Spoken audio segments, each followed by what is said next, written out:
recently or like over the past few months? You know, the market changes frequently all the time. But recently, what are the most common mistakes you're seeing sales professionals make, and how can they avoid them?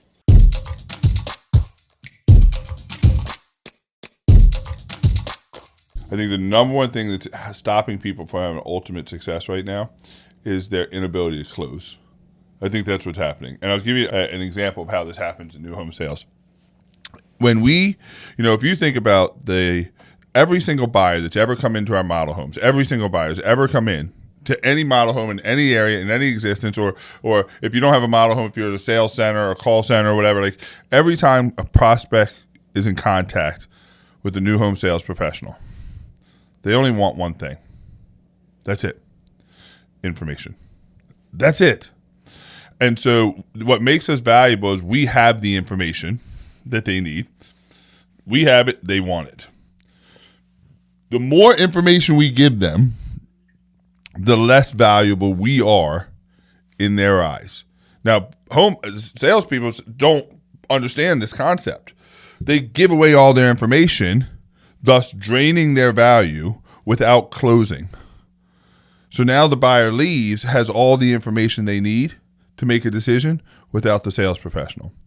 So when you give information, understand that the transference of information is the transference of value.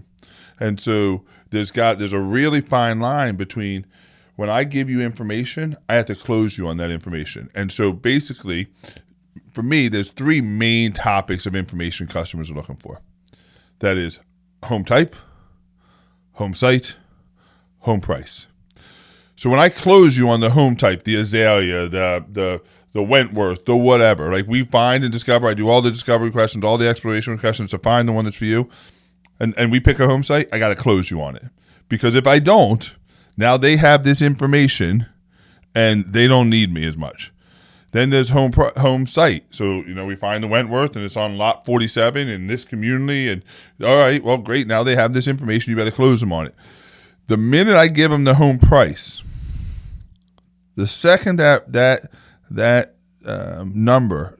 number comes out of my mouth, my value to them drops off a cliff in their eyes.